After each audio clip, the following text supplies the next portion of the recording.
Welcome to A edu और ए edu के हमारे इस यूट्यूब चैनल में आप सभी का स्वागत है। तो हम लोगों ने 1857 के विद्रोह को पूरी तरह से समाप्त कर दिया और 1857 के विद्रोह के बाद अब हम लोग शुरुआत करेंगे भारतीय राष्ट्रीय स्वतंत्रता के आंदोलन में कुछ और आंदोलन छोटे छोटे जो हुए थे, जैसे कि फ़कीर आंदोलन, कूका आंदोलन, संथाल विद्रोह, सन्यासी विद्रोह, राजा राम मोहन राय का जो उन्होंने नियम चलाया था, तो कुछ सुधारवादी आंदोलन भी हम लोग देखेंगे। लेकिन उसके पहले हम लोग 1857 के विद्रोह के कुछ एक फैक्ट है कि 1857 के विद्रोह में स्थानीय विद्रोहियों ने भी योगदान दिया था। तो 1857 के विद्रोह में स्थानीय विद्रोहियों ने भी योगदान दिया था। तो कहाँ कहाँ और कौन कौन, यहाँ से भी कभी कताल प्रश्न पूछ लिए जाते हैं, तो इसे हम लोग देख लें। तो 1857 के विद्रोह में स्थानीय विद्रोही जैसे कि महाराष्ट्र के कोल्हापुर में, कहाँ पे, महाराष्ट्र के कोल्हापुर में कौन कौन से स्थानीय विद्रोही थे? तो अन्नाजी फडणवीस और तात्या मोतित। अन्नाजी फडणवीस और तात्या मोतित ये महाराष्ट्र के कोल्हापुर के स्थानीय विद्रोही थे। हैदराबाद में सोनाजी पंडित, मौलवी सैयद अलाउद्दीन और रंगदाब पांगे। तो हैदराबाद में सोनाजी पंडित, मौलवी सैयद अलाउद्दीन और रंगदाब पांगे। सतारा में रंगा बापूजी, सतारा में रंगा बापूजी। कर्नाटक में भीमराव मुंडरगी, कर्नाटक में कौन? भीमराव मुंडरगी और छोटा सिंह, भीमराव मुंडरगी और छोटा सिंह। असम में दीवान मनीराम, दीवान मनीराम दत्त और गोवा के दीपूजी राणा। तो असम में दीवान मनीराम दत्त और गोवा के दीपूजी राणा। गोलकुंडा के चिंताभूमि, गोलकुंडा के चत्ता भूति और इनका भतीजा सन्यासी भूपति। तो चत्ता भूपति और इनका भतीजा सन्यासी भूपति कहाँ पे? गोलकुंडा में। गंजम में राधा कृष्ण दंडसेन, गंजम में कौन? राधा कृष्ण दंडसेन। मद्रास में गुलाम गौस और सुल्तान बख्श। तो मद्रास में गुलाम गौस और सुल्तान बख्श। चिगलपुर में अरुणागिरी और कृष्णा। तो चिगलपुर में अरुणागिरी और कृष्णा। कोयम्बटूर में मुल्लागल स्वामी, कोयम्बटूर में मुलबागल स्वामी, याद रखेंगे मुलबागल स्वामी, कभी किसी एग्जाम में यह पूछा गया था। कोयम्बटूर में 1857 का विद्रोह स्थानीय विद्रोही नेता कौन था? तो मलबागुल स्वामी। केरल में मुल्ला सली, विजय कुदारत और कुंजी मामा। तो केरल में मुल्ला सली, विजय कुदारत और कुंजी मामा। छोटा सा फैक्ट और है, हम लोग 1857 के विद्रोह को देख लें कि जुलाई 1858 ईस्वी तक सभी स्थानों पर विद्रोह को दबा दिया गया था। तो जुलाई 1858 ईस्वी तक 1857 के विद्रोह को सभी जगह दबा दिया गया था। पूरी तरह से क्या हो गया? तो जुलाई 1858 ईस्वी में समाप्त हो गया था। ब्रिटेन की महारानी एलिजाबेथ ने क्षेत्रों की सीमा विस्तार नीति को समाप्त कर दिया। तो 1857 के विद्रोह के बाद जो ब्रिटेन की महारानी थी एलिजाबेथ, तो उसने क्षेत्रों की जो सीमा विस्तार थी उसको समाप्त कर दिया। 1857 ईस्वी के विद्रोह के बाद ब्रिटिश ईस्ट इंडिया कंपनी का शासन समाप्त हो गया और सत्ता जो है वह सीधे ब्रिटिश सम्राट के हाथ में चली गई, अर्थात जो ब्रिटिश क्राउन बैठी थी लंदन में उसके हाथ में सीधी चली गई। तो 1857 ईस्वी के विद्रोह के बाद ब्रिटिश ईस्ट इंडिया कंपनी का शासन समाप्त हो गया, अर्थात कंपनी का शासनकाल समाप्त हो गया और उसके बाद सीधे ब्रिटिश साम्राज्य के हाथ में भारत का शासन चला गया। टी.आर. होम्स के अनुसार 1857 का विद्रोह बर्बरता और सभ्यता के बीच का युद्ध था। तो टी.आर. होम्स के अनुसार 1857 का विद्रोह बर्बरता और सभ्यता के बीच का युद्ध था। डिजरायली ने क्या कहा था कि 1857 ईस्वी का विद्रोह एक राष्ट्रीय विद्रोह था। तो डिजरायली ने कहा था कि 1857 ईस्वी का विद्रोह एक राष्ट्रीय विद्रोह था। जेम्स आउट्रम एवं डब्ल्यू टेलर के अनुसार 1857 का विद्रोह अंग्रेजों के विरुद्ध या हिंदू और मुसलमान का विद्रोह था। जेम्स आउट्रम और डब्ल्यू टेलर के अनुसार 1857 का विद्रोह अंग्रेजों के विरुद्ध या हिंदू और मुसलमान का विद्रोह था। बिहार में 1857 के विद्रोह का कौन कौन क्षेत्र था? तो बिहार के एग्जाम में यह पूछा गया है। तो पटना, दानापुर और आरा। आरा में भी खास करके कहाँ? तो जगदीशपुर। तो जगदीशपुर के ही जमींदार थे बाबू कुंवर सिंह। 70 बरस की उम्र में इन्होंने क्या किया? तो विद्रोह किया था, याद रखेंगे। तो बिहार में 1857 के विद्रोह का क्षेत्र था पटना, दानापुर और आरा। आरा के जगदीशपुर। हीरोज ने, जो सर हीरोज था, जिसने रानी लक्ष्मीबाई को क्या किया? तो पराजित करके हत्या की।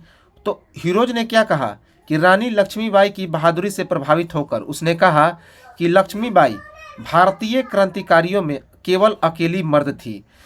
तो सर हीरोज ने रानी लक्ष्मीबाई की बहादुरी से प्रभावित होकर रानी लक्ष्मीबाई के बारे में कहा कि लक्ष्मीबाई पूरे 1857 ईस्वी के भारतीय क्रांतिकारियों में अकेली मर्द थी। बीडी सावरकर ने 1857 ईस्वी के विद्रोह को भारतीय राष्ट्रीय स्वतंत्रता संग्राम की संज्ञा दी। तो ये चीज़ें तो हम लोग पढ़ भी चुके हैं कि बीडी सावरकर, जिसे वीर सावरकर के नाम से भी जाना जाता है, तो उन्होंने 1857 ईस्वी के विद्रोह को राष्ट्रीय संग्राम या भारतीय राष्ट्रीय स्वतंत्रता संग्राम की संज्ञा दी। इम्पोर्टेंट है। तो इस प्रकार से यह जो 1857 ईस्वी का जो विद्रोह था और भारत में अंग्रेजों का प्रवेश था, पूरी तरह से एक अंश हम लोगों ने क्या किया? तो समाप्त कर दिया। इससे बाहर एग्जाम में कहीं से भी प्रश्न नहीं आएंगे, याद रखेंगे। पूरा डिटेल में इसे बार बार इसे देखते रहें तो कन्फर्म हो जाएगा पूरा ये चीज़। अब हम लोग आते हैं भारत में कुछ राष्ट्रीय आंदोलन, जैसे कि सन्यासी विद्रोह, संथाल विद्रोह, बहावी आंदोलन, नील आंदोलन, कुका आंदोलन, इन सभी के बारे में हम लोग देखेंगे। और राजा राम मोहन राय का जो सुधारवादी आंदोलन था, और भी कुछ इम्पोर्टेंट को देखेंगे। तो चलिए हम लोग उसे शुरुआत करते हैं। सामाजिक धार्मिक सुधार आंदोलन। 19वीं शताब्दी के जो सामाजिक धार्मिक सुधार आंदोलन हुआ था, उसके बारे में हम लोग देखेंगे। तो बहुत इम्पोर्टेंट है, यहाँ से एग्जाम में प्रश्न बनते हैं। तो देखते हैं सबसे पहले कि 19वीं शताब्दी में जो धार्मिक समाज था वह कैसा था। 19वीं शताब्दी में जो धार्मिक समाज था वह कैसा था? तो सबसे पहले हिंदुओं में देखते हैं। तो हिंदुओं में बाल विवाह के प्रचलन था। याद रखेंगे कि हिंदुओं में बाल विवाह का प्रचलन था। जाति जो था वह 4 वर्णों में विभाजित था। कौन? ब्राह्मण, जो सबसे उच्च वर्ग होता था। क्षत्रिय, यह उच्च वर्ग होता था। वैश्य, यह मध्यम वर्ग होता था। और उसके बाद शूद्र, जो सबसे निम्न वर्ग होता था। तो 19वीं शताब्दी में हिंदुओं में बाल विवाह की परंपरा प्रचलित थी। जाति जो था वह 4 वर्णों में विभाजित था। ब्राह्मण, जो सबसे उच्च वर्ग होता था। क्षत्रिय, जो ब्राह्मण के बाद उच्च वर्ग होता था। उसके बाद वैश्य, जो मिडिल श्रेणी के लोग होते थे, मध्यम वर्ग के लोग होते थे। इसके बाद शूद्र, जो निम्न वर्ग के लोग होते थे। बहुविवाह की प्रचलन थी, खास करके उच्च वर्गों में। पर्दा प्रथा का प्रचलन था। पर्दा प्रथा, सती प्रथा भी काफ़ी जोर शोर से था। सती उसे कहा जाता था जिनके पति मर जाते थे तो उन्हें जिंदा ही आग में जला दिया जाता था, या समाज के भय से वो खुद में आग में कूद जाती थी, तो उन्हें सती कहा जाता था। विधवा पुनर्विवाह की परंपरा नहीं थी। तो हिंदुओं में विधवा पुनर्विवाह की परंपरा नहीं थी। अस्पृश्यता का भी प्रभाव था, अर्थात छुआछूत बहुत ज़्यादा था हिंदुओं में। तो बहुविवाह था, पर्दा प्रथा था, सती प्रथा था, अस्पृश्यता था, बाल विवाह था। जाति व्यवस्था 4 वर्णों में विभाजित था। ब्राह्मण, जो सबसे उच्च वर्ग था। क्षत्रिय, वैश्य और शूद्र। अगर मुसलमानों की बात की जाए तो उनमें बाल विवाह का प्रचलन था। मुसलमानों में भी बाल विवाह का प्रचलन था। उसके बाद जाति व्यवस्था 2 भागों में बटा था, अशराफ और अजलाफ। तो मुसलमानों में 2 जाति व्यवस्था प्रचलित थी। एक अशराफ जो कि उच्च वर्ग था और दूसरा अजलाफ जो कि निम्न वर्ग था। तो मुसलमानों की जाति व्यवस्था भी उच्च वर्ग और निम्न वर्ग में बटी हुई थी। उच्च वर्ग को अशराफ कहा जाता था और निम्न वर्ग को अजलाफ। मुसलमानों में बहुविवाह की प्रथा बहुत ज़्यादा थी। मुसलमानों में बहुविवाह की प्रथा बहुत ज़्यादा थी, लेकिन पर्दा प्रथा भी बहुत ज़्यादा थी। तो चूँकि पर्दा प्रथा की शुरुआत तो मुसलमानों से ही हुई है, तो पर्दा प्रथा और बहुविवाह बहुत ज़्यादा था। सती प्रथा इनमें प्रचलित नहीं था। एक बात मुसलमानों में था कि इनमें सती प्रथा का प्रचलन नहीं था। विधवा पुनर्विवाह होता था, तो मुसलमानों में विधवाओं के लिए पुनर्विवाह की परंपरा थी।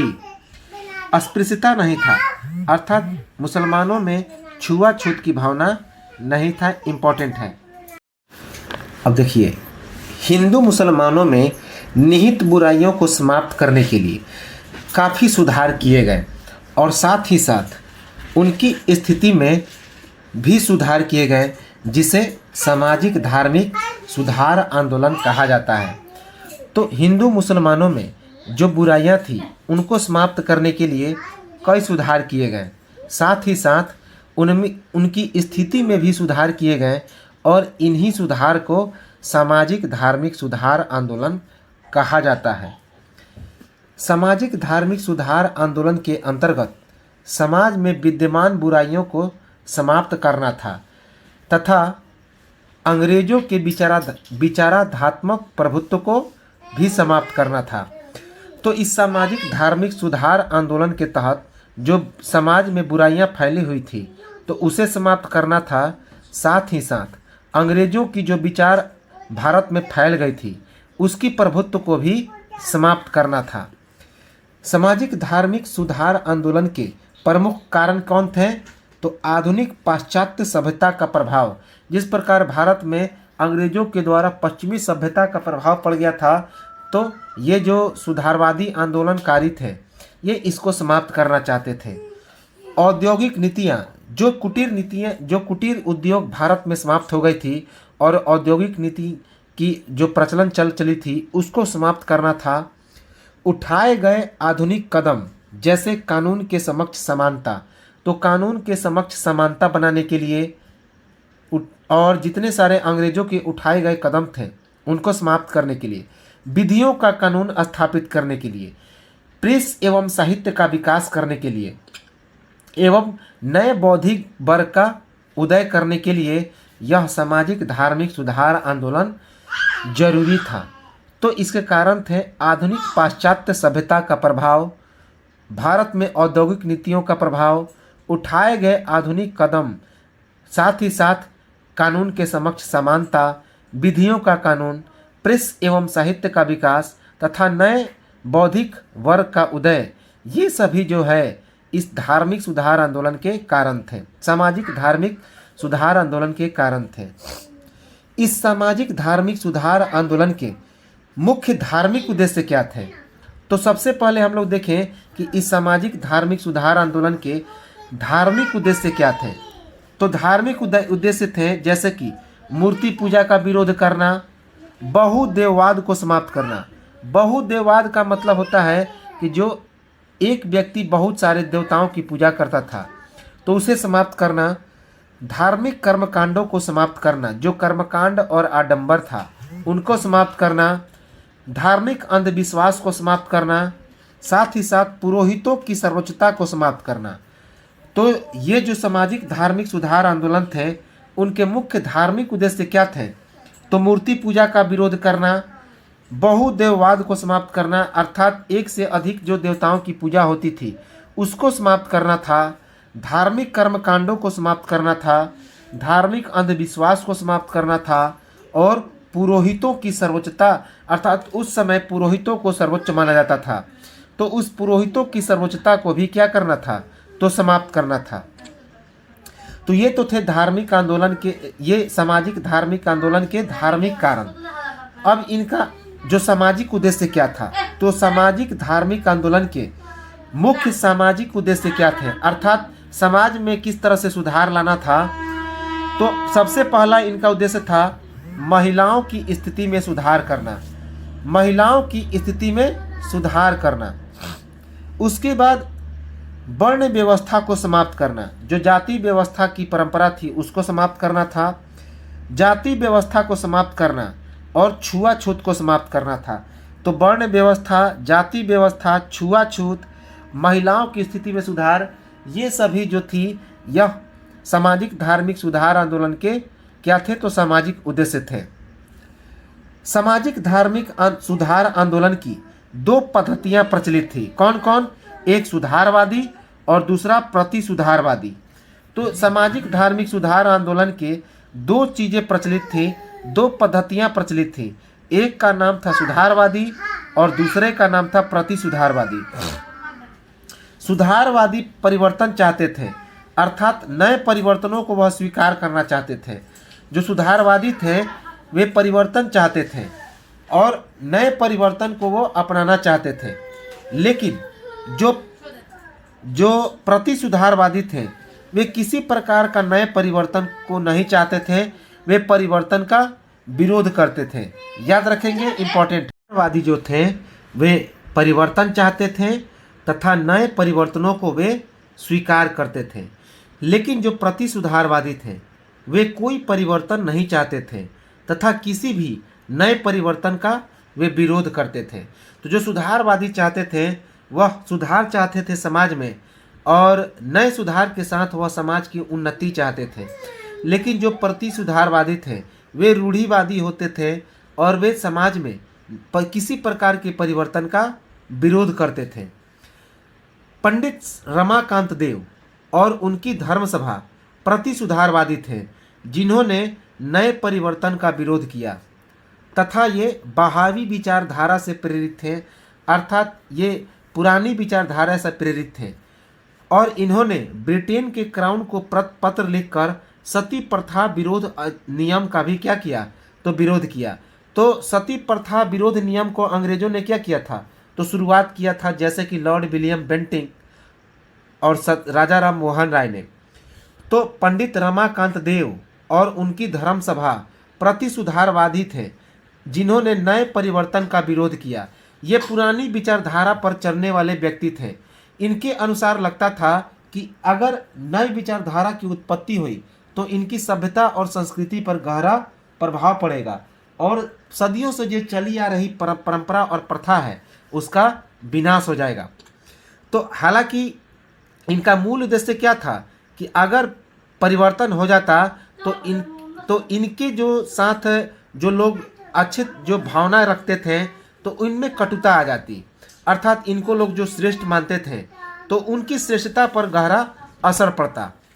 तो इसी कारण पंडित रमाकांत देव और धर्मसभा प्रति सुधारवादी थे, या फिर यूँ कहे तो ये इनमें पाखंड की भावना ज़्यादा थी, जिन्होंने नए परिवर्तनों का विरोध किया तथा ये बहावी विचारधारा से प्रेरित थे। बहावी विचारधारा अर्थात पुरानी विचारधारा, जो बहावी था का आंदोलन हुआ था, इसी पुरानी विचारधारा को कायम रखने के लिए हुआ था। और इन्होंने ब्रिटेन के क्राउन को पत्र लिखकर जो सती प्रथा विरोध अधिनियम पारित हुआ था, तो इस पत्र लिखकर इस अधिनियम का इन्होंने खासा क्या किया, तो विरोध किया। सुधारवादी चार प्रकार के थे, याद रखेंगे। जो सुधारवादी थे वे चार प्रकार के थे। एक पश्चिमीकृत अर्थात वेस्टर्नाइज, अर्थात जो एक थे वे पश्चिमी सभ्यता को पर ज़्यादा विश्वास करते थे। एक पुनरुत्थानवादी थे, अर्थात रिवाइवलिस्ट थे, अर्थात पुनरुत्थान की भावना पर वह क्या थे, तो को सही मानते थे। तीसरा जो था जो पश्चिमीकृत और उत्थानवादी दोनों को मानता था। और चौथा पुनरुत्थानवादी और प्रतिक्रियावादी था। तो चार प्रकार के जो थे सुधारवादी हुए उस समय सामाजिक धार्मिक सुधार आंदोलन के तहत। कौन कौन? एक पश्चिमीकृत जो पश्चिमी सभ्यता को मानता था, सही मानता था, और एक पुनरुत्थानवादी अर्थात जो पुनः एक बार उत्थान होने को सही मानता था। उसके बाद एक पश्चिमीकृत और पुनरुत्थानवादी दोनों को सही मानता था, और एक था पुनरुत्थानवादी और प्रतिक्रियावादी। याद रखेंगे, इंपॉर्टेंट है। इसके बाद सामाजिक जो पश्चिमीकृत सुधारवादी थे वे क्या थे, तो मात्र पश्चिम से ही प्रेरणा ग्रहण की। जो पश्चिमकृत सुधारवादी थे ये मात्र पश्चिमी सभ्यता से ही अपनी प्रेरणा को ग्रहण किया, अर्थात इन्होंने अंग्रेजी शिक्षा और जो पाश्चात्य संस्कृति है उसको ज़्यादातर क्या किया तो अपनाया। तो पश्चिमीकृत जो थे सुधारवादी मात्र पश्चिम से ही प्रेरणा ग्रहण की, परंतु उनके मन में हमारे अतीत के प्रति सम्मान का भाव बिल्कुल ही नहीं था। अर्थात ये पुरानी विचारधारा जो थे, जो प्रथाएं थी, जो अतीत की भावना थी, उन पर इन्होंने कतई विश्वास, कतई भरोसा नहीं जताया। याद रखेंगे। जैसे कि हेनरी विवियन डेरेजियो, जो डेरेजियो थे, ये पाश्चात्य संस्कृति के सुधारवादी प्रणेता थे। तो हेनरी विवियन डेरेजियो, जिन्होंने पश्चिमी सभ्यता के आधार पर यंग बंगाल आंदोलन चलाया, वेरी वेरी इंपॉर्टेंट है। तो पूछा जाता है कि यंग बंगाल आंदोलन किसने चलाया, तो हेनरी विवियन डेरेजियो। यह कैसा था, तो यह पश्चिमी आंदोलन था। याद रखेंगे, पश्चिमी सभ्यता के आधार पर यह आंदोलन था, सामाजिक धार्मिक सुधार आंदोलन था। पुनरुत्थानवादी ने अतीत की उपलब्धियों का महिमा मंडन किया एवं बढ़ा चढ़ा कर प्रस्तुत किया, जैसे स्वामी दयानंद सरस्वती का आर्य समाज तथा इराक के इस्लाम धर्म का देवबंद आंदोलन। तो यह जो पुनरुत्थानवादी थे, ये पुरानी विचारधाराओं को काफ़ी क्या किए, तो बढ़ा चढ़ा कर पेश किए। अतीत की उपलब्धियों का क्या किया, काफ़ी महिमा मंडन किया और बढ़ा चढ़ा कर इसे प्रस्तुत किया। जैसे कि स्वामी दयानंद सरस्वती ने आर्य समाज, जो स्वामी दयानंद सरस्वती का आर्य समाज था, और इराक के इस्लाम धर्म का देवबंद आंदोलन, यह सभी क्या था, तो पुनरुत्थानवादियों का आंदोलन था, पुनरुत्थानवादी पर आधारित था। पश्चिमी एवं पुनरुत्थानवादी सुधारवादी पश्चिमी और अतीत दोनों की उपलब्धियों को ग्रहण कर सुधार किए। जो पश्चिमी और पुनरुत्थानवादी सुधारवादी थे, वे पश्चिमी सभ्यता और पुनरुत्थानवादी सभ्यता, इन दोनों को लेकर इन्होंने क्या किया, इन दोनों को लेकर इन्होंने सुधारवादी आंदोलन चलाया। याद रखेंगे, अर्थात ये दोनों भावनाओं पर विश्वास रखते थे। जैसे कि बहुत इंपॉर्टेंट है राजाराम मोहन राय, इनके द्वारा चलाया गया ब्रह्म समाज, सर सैयद अहमद खान का अलीगढ़ आंदोलन। तो सर सैयद अहमद खान का अलीगढ़ आंदोलन, राजा राम मोहन राय का ब्रह्म समाज, ये सभी जो थे पश्चिमी और पुनरुत्थानवादी दोनों सिद्धांतों पर आधारित क्या थे, तो आंदोलन थे। प्रतिक्रियावादी एवं पुनरुत्थानवादी अतीत के ज्ञानों के साथ साथ प्रतिक्रिया पर भी विश्वास करते थे, अर्थात ये तुरंत रिएक्शन देते थे। जैसे कि एनी बेसेंट के द्वारा चलाया गया थियोसॉफिकल सोसाइटी। तो जो प्रतिक्रियावादी और पुनरुत्थानवादी होते थे, ये अतीत के ज्ञानों के साथ साथ प्रतिक्रिया पर भी ज़्यादा विश्वास करते थे।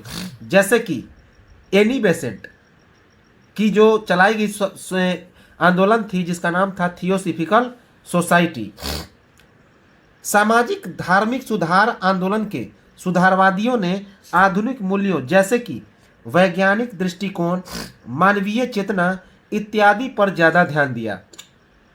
तो सामाजिक धार्मिक सुधार आंदोलन के सुधारवादियों ने आधुनिक मूल्य जैसे कि जो वैज्ञानिक दृष्टिकोण है, मानवीय चेतना है, इन सभी पर विशेष ध्यान दिया।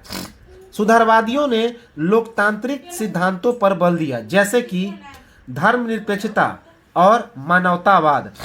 तो धर्मनिरपेक्षता और मानवतावाद जैसे लोकतांत्रिक सिद्धांतों पर भी इन्होंने क्या किया, तो अधिक बल दिया। किन्होंने, तो सुधारवादियों ने। समाज सुधारकों ने भारतीय संस्कृति के प्रति सम्मान का भाव जागृत किया। तो ये जो सुधारवादी थे या फिर समाज सुधारक थे, इन्होंने भारतीय संस्कृति के प्रति सम्मान का भाव क्या किया, तो जागृत किया। याद रखेंगे, अतीत का महिमा मंडन करने से आत्मविश्वास का भाव जागृत हुआ। तो इन्होंने अतीत का महिमा मंडन किया, तो इसके कारण इन्हें आगे बढ़ने में काफ़ी आत्मविश्वास मिला, आत्मविश्वास का बल मिला। तो अतीत का महिमा मंडन करने से इनमें आत्मविश्वास का भी भाव जागृत किया इन्होंने। समाज सुधारकों ने स्वशासन के साथ साथ आधुनिक शिक्षा के प्रसार पर बल दिया। तो ये जो समाज सुधारक थे उन्होंने स्वशासन के साथ साथ आधुनिक शिक्षा के प्रसार पर भी काफ़ी बल दिया। समाज सुधारक धर्म एवं समाज में बड़े परिवर्तन लाने में असफल रहे। हालांकि इन्होंने बहुत ज़्यादा प्रयास तो किया, लेकिन ये जो समाज सुधारक थे ये धर्म एवं समाज में बड़े परिवर्तन लाने में असफल रहे। समाज सुधारकों का प्रभाव शहरी क्षेत्रों तक ही सीमित रहा और ग्रामीण जनमानस तक इनकी पहुंच नहीं हो पाई। तो ये जो समाज सुधारक थे इनका प्रभाव असफल होने का सबसे बड़ा कारण रहा कि ग्रामीण जनमानस तक इनका जो सुधार था, वह इनका व्यवहार था, इनका जो बात था वह ग्रामीण जनमानस तक नहीं पहुंच पाया, केवल शहरी क्षेत्रों तक ही सीमित रह गया। क्योंकि भारत जो है वह बहुत ज़्यादा गांवों का देश है। तो जब तक गांवों तक नहीं पहुंचता इनका विचारधारा तो पूरे भारत में यह सुधार नहीं हो पाता। तो शहरी क्षेत्रों तक तो इनका प्रभाव पड़ा, लेकिन गांवों में इनका कोई प्रभाव नहीं पड़ा, क्योंकि इनकी बातें ग्रामीण जनमानस तक पहुंच ही नहीं पाई। समाज सुधारकों ने अधिकांशतः ऊंची जातियों के समस्याओं को ही ऊपर उठाया।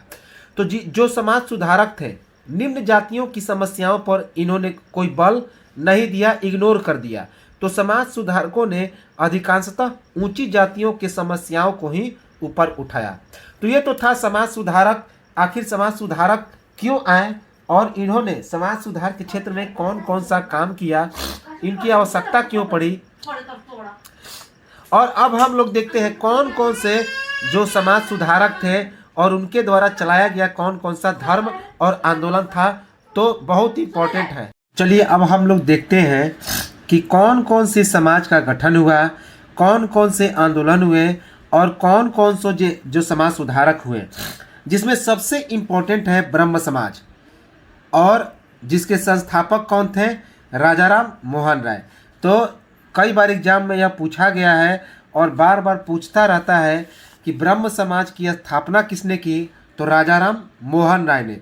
इम्पोर्टेंट है राजाराम मोहन राय, और उनके द्वारा चलाया गया ब्रह्म समाज। तो सबसे पहले हम लोग देखते हैं राजाराम मोहन राय के बारे में, जिनसे कई बार एग्जाम में प्रश्न पूछा जाता है। तो राजाराम मोहन राय जिनका जन्म 1772 ईस्वी में हुआ था और मृत्यु 1833 ईस्वी में हुई थी। तो राजाराम मोहन राय का जन्म कब हुआ था, 1772 ईस्वी में, और मृत्यु कब हुई, तो 1833 ईस्वी में। जन्म की बात की जाए तो 1772 ईस्वी में इनका जन्म बंगाल के राजनगर में हुआ था। तो राजाराम मोहन राय का जन्म पश्चिम बंगाल के राजनगर में 1772 ईस्वी को हुआ था। 1797 ईस्वी में ब्रिटिश ईस्ट इंडिया कंपनी के अंतर्गत थॉमस फोल्ड के अधीन इन्होंने दीवान के रूप में कार्य किया, और बाद में जॉन डिग्बी के अंतर्गत भी इन्होंने दीवान के रूप में कार्य किया। तो 1797 ईस्वी में ये ब्रिटिश ईस्ट इंडिया कंपनी के अंतर्गत थॉमस फोल्ड के अधीन दीवान के रूप में कार्य किया था, अर्थात मंत्री के रूप में, और बाद में ये जॉन डिग्बी के अंतर्गत मंत्री के रूप में या दीवान के रूप में काम किया। इनके ये कई नामों से प्रचलित हैं। तो ये जो राजाराम मोहन राय हैं इन्हें कई नामों से जाना जाता है, जैसे कि भारतीय पुनर्जागरण का जनक। तो कई बार एग्जाम में पूछा गया है कि भारतीय पुनर्जागरण का जनक किसे कहा गया, तो राजाराम मोहन राय को। अतीत एवं भविष्य के मध्य हेतु सेतु, तो अतीत एवं भविष्य के मध्य सेतु। आधुनिक भारत का पिता, आधुनिक भारत का पिता। पत्रकारिता का पिता, पत्रकारिता का पिता। भारत का प्रथम आधुनिक व्यक्ति। तो राजाराम मोहन राय को किन किन उपनाम से संबोधित किया जाता है, जैसे कि आधुनिक पुनर्जागरण के जनक, अतीत एवं भविष्य के मध्य सेतु, आधुनिक भारत का पिता, पत्रकारिता का पिता और भारत का प्रथम आधुनिक व्यक्ति। ये सभी उपनाम राजाराम मोहन राय को दिए गए हैं। सुभाष चंद्र बोस ने राजाराम मोहन राय को युगदूत कहा था। तो सुभाष चंद्र बोस ने राजा राम मोहन राय को क्या कहा? तो युगदूत कहा। याद रखेंगे, युगदूत। इन्हें अकबर द्वितीय ने राजा की उपाधि देकर पेंशन के लिए कहाँ भेजा था? तो लंदन भेजा था 1830 ईस्वी में। तो अपनी पेंशन को बनाने के लिए, अपनी पेंशन के लिए जो अकबर द्वितीय था वह इन्हें राजा राम मोहन राय को, वास्तव में इनका नाम राम मोहन राय था, तो राजा की उपाधि किसने दी थी? तो अकबर द्वितीय ने 1830 ईस्वी में। तो 1830 ईस्वी में अकबर द्वितीय ने राजा राम मोहन राय को राजा की उपाधि दी और यह उपाधि देकर अपनी पेंशन के लिए इन्हें कहाँ भेज दिया? तो लंदन भेज दिया। याद रखेंगे, बहुत इंपॉर्टेंट है, पूछा जाता है कि राजा राम मोहन राय को राजा की उपाधि किसने दी? तो उस समय के अकबर द्वितीय ने, मुगल सम्राट अकबर द्वितीय ने। क्यों? क्योंकि पेंशन के लिए 1830 ईस्वी में राजा राम मोहन राय को अपने प्रतिनिधि के रूप में लंदन भेजा था। नौकरी छोड़ करके बनारस से संस्कृत तथा पटना से फारसी की शिक्षा ली, तो इन्होंने नौकरी त्याग दिया और नौकरी त्यागने के बाद बनारस से संस्कृत और पटना से फारसी की शिक्षा ली। ये बहुत सारे भाषाओं के ज्ञाता थे, तो बहुत सारे भाषाओं के ये ज्ञाता थे, इसीलिए बहुत प्रकांड विद्वान भी थे, जैसे कि English, Greek, Hebrew, French, Latin, Sanskrit, Arabic, Persian और हिंदी। तो ये Raja Ram Mohan Roy English, Greek, Hebrew, French, Latin, Sanskrit, Arabic, Persian और हिंदी, इन सभी भाषाओं के क्या थे? तो ज्ञाता थे। इन्होंने एकेश्वरवाद, इसी एकेश्वरवाद को ब्रह्म समाज का मुख्य धारा कहा जाता है, तो इसका प्रचार किया। तो इनका मूल मंत्र क्या था? एकेश्वरवाद। यही मूल मंत्र पूरे ब्रह्म समाज का था। याद रखेंगे, एकेश्वरवाद का मतलब होता है कि इनका मानना था कि एक ही ईश्वर की पूजा कीजिए, ऐसा नहीं कि 100 ईश्वर की पूजा कर रहे हैं। आप एक ईश्वर की पूजा कीजिए, एकेश्वरवाद बनिए। यही विचारधारा बनी किसकी? तो ब्रह्म समाज की।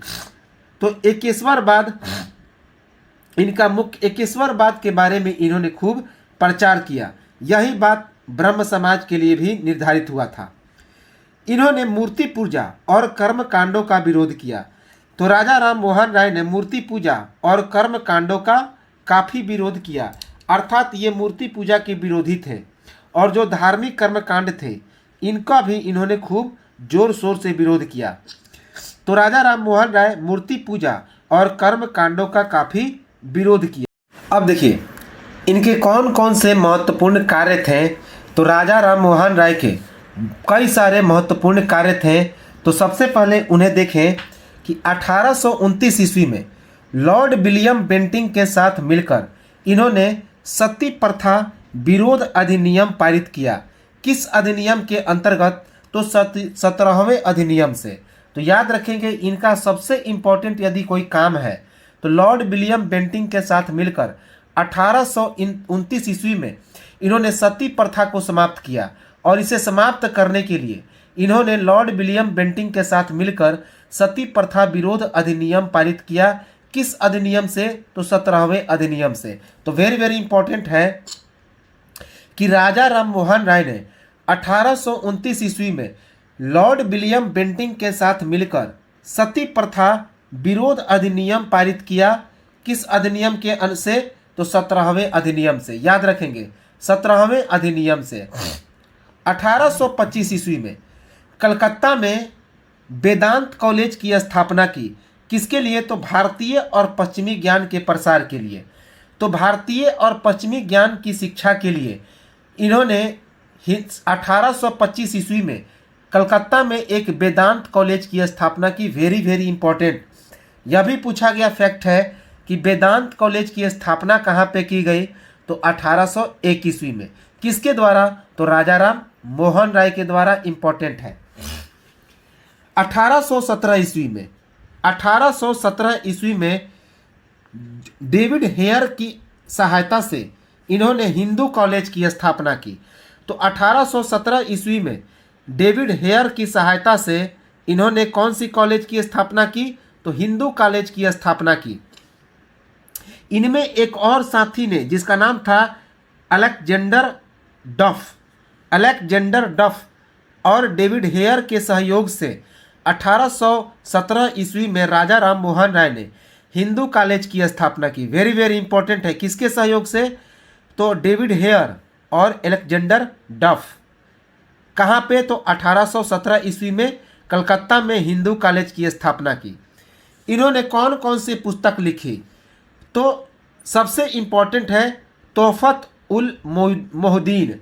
तो तोहफत उल मोहद्दीन नामक इनकी पहली पुस्तक थी।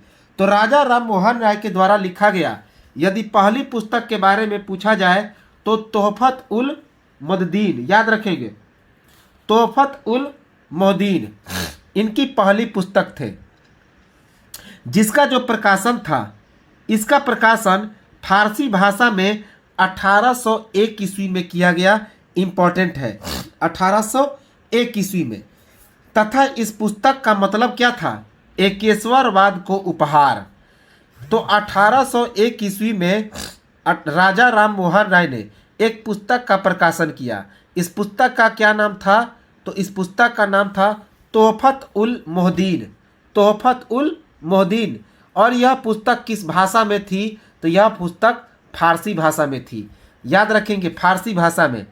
कब? 1801 ईस्वी में। जिसका मतलब क्या है? तो एकेश्वरवाद को उपहार, अर्थात आप एक ईश्वर को अपनाइए। याद रखेंगे, एक ईश्वर को अपनाइए और उसी को आप क्या कीजिए? तो उपहार दीजिए।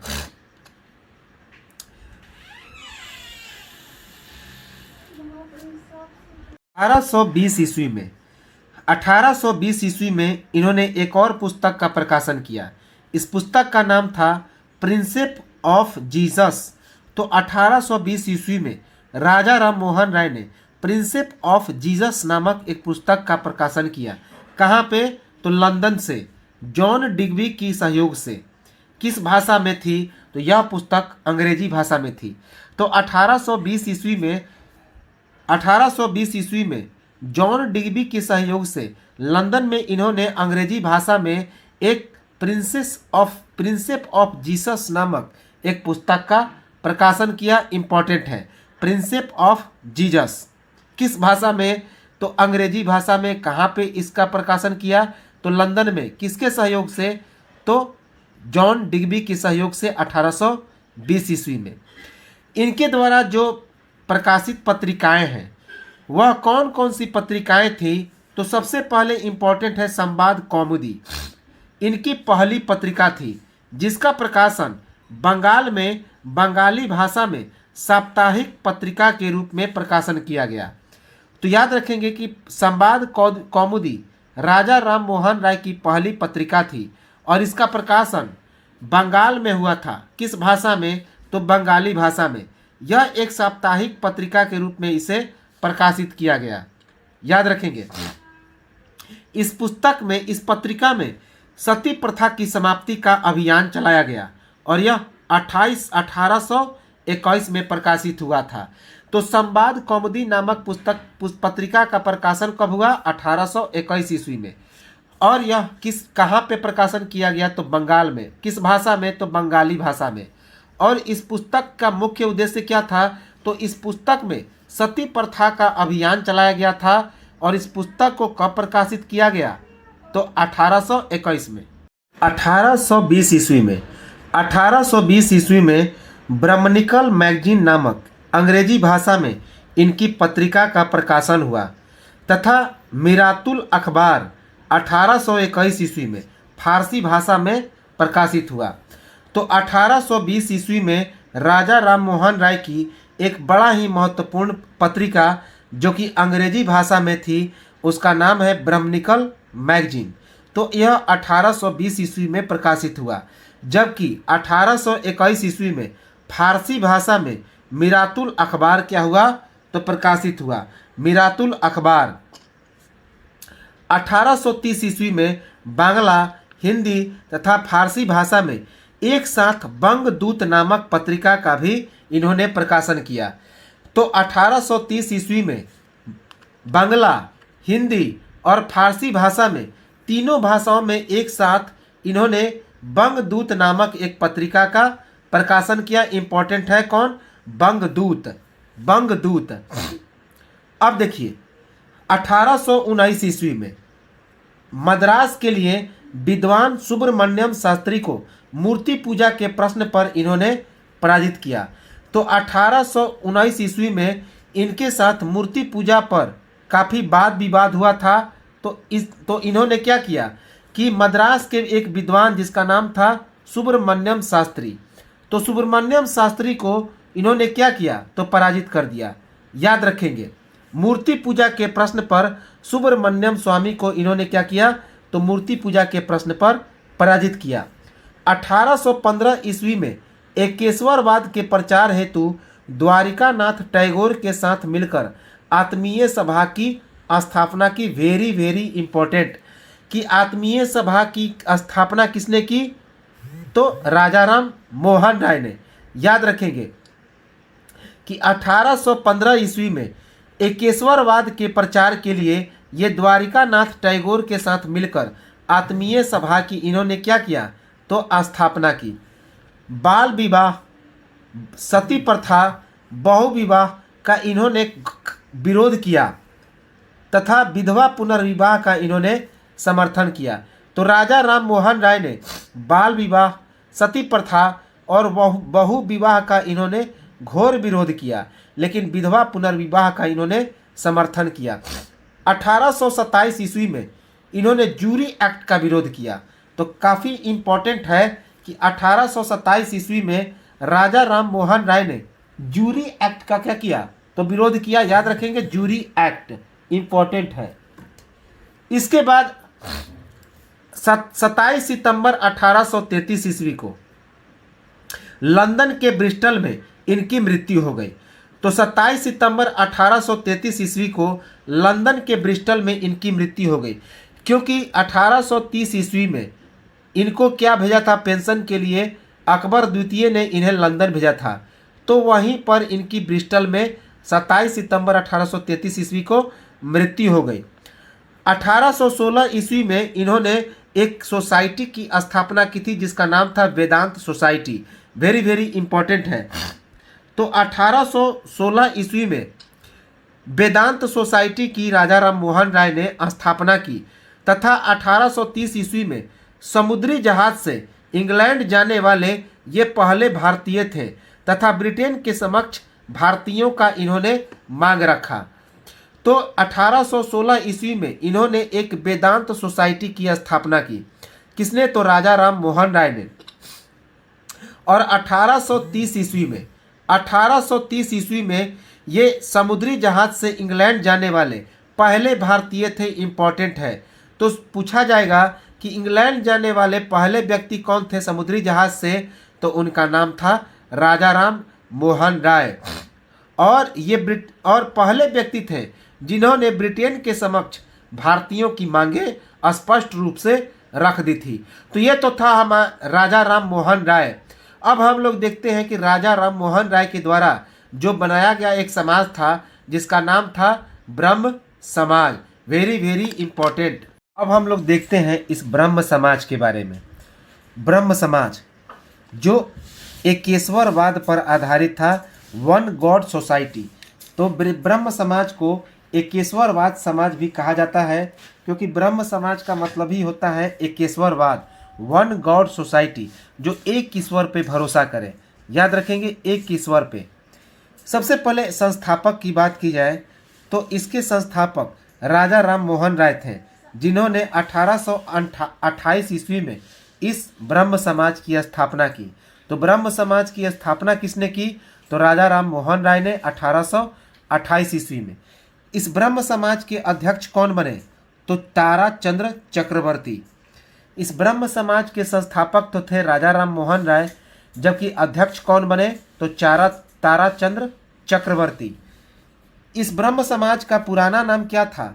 तो 1815 ईस्वी में ही इसी हमने क्या बताया कि इन्होंने एक आत्मीय सभा की स्थापना की थी द्वारिकानाथ टैगोर के साथ मिलकर 1815 ईस्वी में। बाद में इसी को 1830 ईस्वी में क्या नाम दे दिया गया? तो ब्रह्म समाज नाम दे दिया गया। तो इसका पुराना नाम था आत्मीय सभा। कब? 1815 ईस्वी में। तो 1815 ईस्वी में आत्मीय सभा के रूप में इसकी स्थापना की गई थी।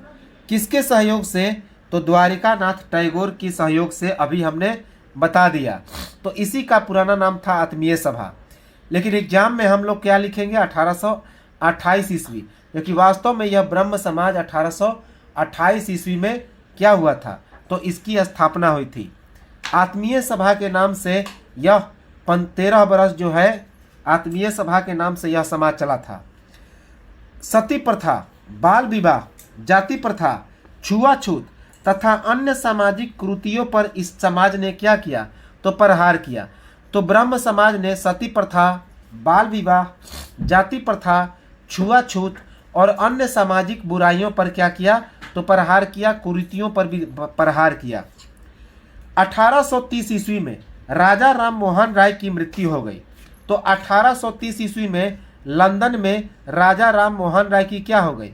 तो मृत्यु हो गई।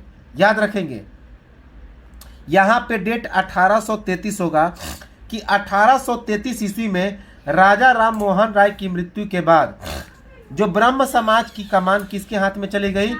तो रामचंद्र बागीस के हाथ में चली गई।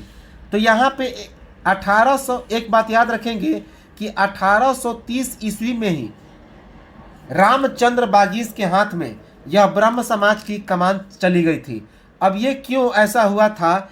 क्योंकि 1830 ईस्वी में राजा राम मोहन राय को अपना प्रतिनिधि बनाकर अकबर द्वितीय ने अपनी पेंशन के लिए कहाँ भेज दिया था? तो लंदन भेज दिया था। तो याद रखेंगे, यहाँ पे लिखेंगे कि 1830 ईस्वी में राजा राम मोहन राय की लंदन जाने के बाद, कहाँ पे? तो लंदन जाने के बाद ब्रह्म समाज की कमान किसने संभाल ली? तो 1830 ईस्वी में रामचंद्र बागीस, याद रखेंगे, रामचंद्र बागीस के हाथों में चली गई। लेकिन 1833 ईस्वी में रामचंद्र बागीस के हाथ से ब्रह्म समाज की कमान किसके हाथ में चली गई? तो राजा राम मोहन राय के अनुयायी द्वारिकानाथ टैगोर के हाथ में चली गई। तो 1830 ईस्वी में जब राजा राम मोहन राय कहाँ पे चले जाते हैं? तो लंदन चले जाते हैं। याद रखेंगे, लंदन जब चले जाते हैं तो लंदन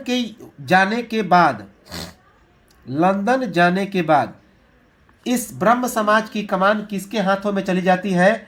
तो रामचंद्र बागीस के हाथों में। इनका पूरा नाम था रामचंद्र बीगा बागीस। तो रामचंद्र बीगा बागीस के हाथों में चली जाती है। कब? 1830 ईस्वी में। लेकिन 1833 ईस्वी में जब इनकी मृत्यु हो जाती है राजा राम मोहन राय की, तो यहाँ पर ब्रह्म समाज भी क्या होता है? तो वह विभाजित हो जाता है। यह रामचंद्र बागीस के हाथ से ब्रह्म समाज राजा राम मोहन राय के अनुयायी द्वारिकानाथ टैगोर के हाथ में चला गया। याद रखेंगे, बाद में द्वारिकानाथ टैगोर की मृत्यु 1843 ईस्वी में हो गई। तो 1843 ईस्वी में द्वारिकानाथ टैगोर की मृत्यु हो गई। तो इनके मृत्यु के बाद जो ब्रह्म समाज था उसकी कमान किसके पास चली गई? तो देवेंद्रनाथ टैगोर के पास। तो 1843 ईस्वी में द्वारिकानाथ टैगोर की मृत्यु के बाद इस ब्रह्म समाज की कमान किसके हाथ में चली गई? तो देवेंद्रनाथ टैगोर के हाथ में। बाद में ये देवेंद्रनाथ टैगोर केशव चंद्र सेन के साथ क्या हो गए?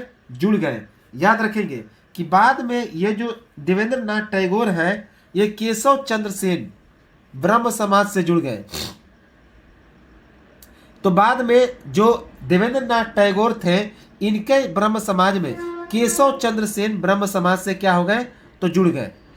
केशव चंद्र सेन को देवेंद्रनाथ टैगोर ने ब्रह्म समाज का आचार्य का पद दे दिया। तो केशव चंद्र सेन को देवेंद्रनाथ टैगोर ने किस चीज का पद दे दिया? तो ब्रह्म समाज के आचार्य का पद दे दिया। 1865 ईस्वी में फिर जो यह ब्रह्म समाज है वह दो भागों में बट गया। तो यह 1865 ईस्वी में यह जो ब्रह्म समाज है यह दो भागों में बट गया। याद रखेंगे, एक केशव चंद्र और केशव चंद्र सेन को आचार्य पद से हटा दिया गया। तो 1865 ईस्वी में यह जो ब्रह्म समाज था वह दो भागों में बट गया और केशव चंद्र सेन को आचार्य के पद से क्या कर दिया गया, तो हटा दिया गया।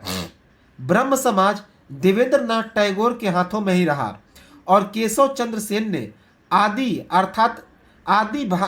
ब्रह्म समाज की स्थापना की, जो कि उदारवादी प्रकृति की थी। इस आदि ब्रह्म समाज को भारतीय ब्रह्म समाज भी कहा जाता है। तो 1865 ईस्वी में ब्रह्म समाज दो भागों में बट गया और केशव चंद्र सेन को आचार्य के पद से क्या कर दिया गया, तो हटा दिया गया। लेकिन जो ब्रह्म समाज था वह देवेंद्र नाथ टैगोर के हाथों में ही बना रहा और केशव चंद्र सेन ने एक अलग समाज की स्थापना कर ली और इस समाज का नाम था आदि ब्रह्म समाज, और जो कि पुराने विचारधाराओं पर आधारित था। इसे भारतीय ब्रह्म समाज के नाम से भी जाना जाता है। और यह जो आदि ब्रह्म समाज था यह उदारवादी प्रकृति का था। याद रखेंगे, उदारवादी प्रकृति का था। आदि ब्रह्म समाज ने हिंदू विवाह अधिनियम पारित किया। कब? 1872 ईस्वी में। खासा इंपॉर्टेंट है। तो आदि ब्रह्म समाज ने ब्रह्म विवाह अधिनियम को पारित किया 1872 ईस्वी में। ब्रह्म विवाह अधिनियम, जिसके अनुसार ब्रह्म समाज में जो शादियां थी अब रजिस्टर्ड होने लगी, पंजीकृत होने लगी, तथा जो बाल विवाह और बहु विवाह था उसे अवैध बना दिया गया। तो आदि ब्रह्म समाज ने एक ब्रह्म विवाह अधिनियम पारित किया। कब? 1872 ईस्वी में। इस अधिनियम के अनुसार ब्रह्म समाज में जो शादियां थी वह क्या होने लगी, तो पंजीकृत होने लगी, रजिस्टर्ड होने लगी। और बाल विवाह और बहु विवाह को क्या माना गया, तो काफी अवैध मान लिया गया। याद रखेंगे, किसके अनुसार, तो ब्रह्म विवाह अधिनियम के अनुसार। 1878 ईस्वी में केशव चंद्र सेन ने अपनी पुत्री का विवाह 12 वर्ष की उम्र में एक राजा से कर दिया। उसके बाद यह आदि ब्रह्म समाज ढह गया, बंद हो गया और कोई अच्छा नेतृत्वकर्ता नहीं मिला। तो एक तरफ केशव चंद्र सेन बाल विवाह का विरोध कर रहे थे, लेकिन 1878 ईस्वी में इन्होंने अपनी ही पुत्री का विवाह एक राजा से कर दिया, जिसकी उम्र उस समय मात्र 12 वर्ष थी। याद रखेंगे, मात्र कितनी वर्ष थी, तो 12 वर्ष थी। और इसी कारण लोगों ने आदि ब्रह्म समाज को क्या कर दिया, त्याग दिया और आदि ब्रह्म समाज ढह गया और उसके बाद कोई अच्छा नेतृत्वकर्ता नहीं मिला और आदि ब्रह्म समाज का क्या हो गया, तो पूरी तरह से समाप्ति हो गई। 1839 ईस्वी में देवेंद्र नाथ टैगोर ने एक तत्वबोधिनी सभा का गठन किया था, जो कि इम्पोर्टेंट है। तो 1839 ईस्वी में देवेंद्र नाथ टैगोर ने तत्वबोधिनी सभा का गठन किया था, जिसका मुख्य उद्देश्य था सत्य की खोज करना और उपनिषदों का ज्ञान का प्रसार करना तथा ईसाई मिशनरियों की प्रभुत्वता की जांच करना। तो 1839 ईस्वी में देवेंद्र नाथ टैगोर ने एक सभा का गठन किया था, एक समाज का गठन किया था, जिसका नाम है तत्वबोधिनी सभा। तत्वबोधिनी सभा का गठन किया और इस तत्वबोधिनी सभा का मुख्य उद्देश्य था सत्य की खोज करना। याद रखेंगे, सर्चिंग ऑफ ट्रूथ, सत्य की खोज करना और उपनिषदों के ज्ञान का प्रसार करना, साथ ही साथ ईसाई मिशनरियों के प्रभाव की जांच करना। याद रखेंगे, काफी इंपॉर्टेंट है। 1878 ईस्वी में 1878 ईस्वी में केशव चंद्र सेन ने जब अपनी पुत्री का विवाह किया, जिस समय उसकी उम्र कितनी थी, तो 12 वर्ष थी, एक राजा से कर दिया। तो इसके बाद यह जो समाज था ब्रह्म समाज, आदि ब्रह्म समाज, वह समाप्त हो गया।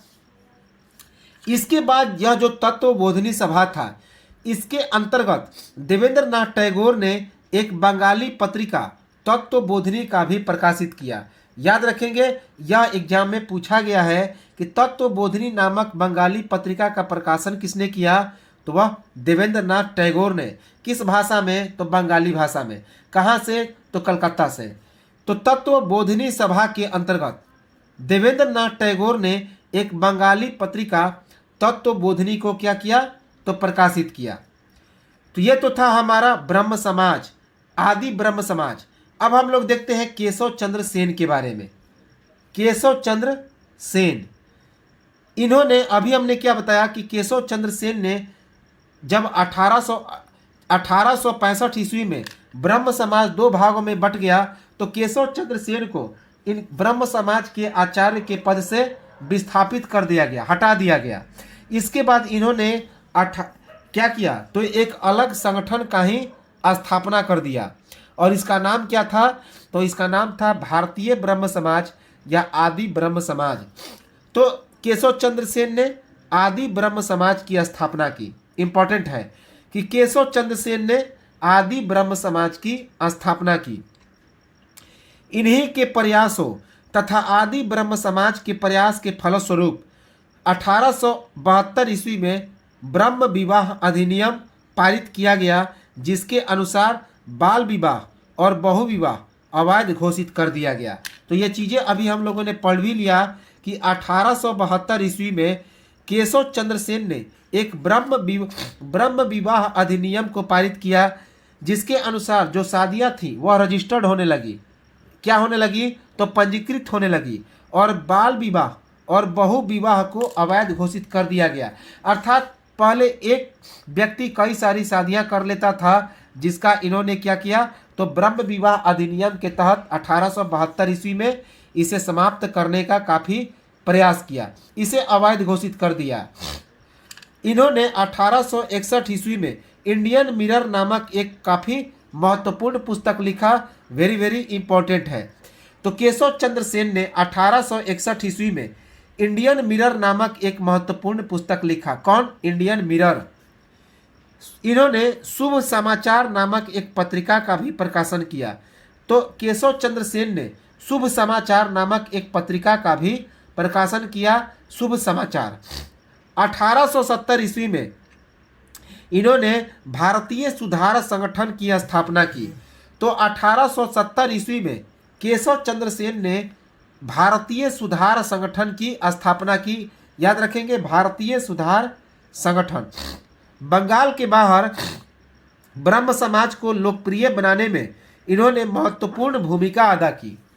तो केशव चंद्र सेन ने बंगाल के बाहर इस ब्रह्म समाज को आगे बढ़ाने में, लोकप्रिय बनाने में बहुत ही महत्वपूर्ण भूमिका अदा की। केशव चंद्र सेन ने अंतरजातीय विवाह और विधवा विवाह को प्रोत्साहित किया।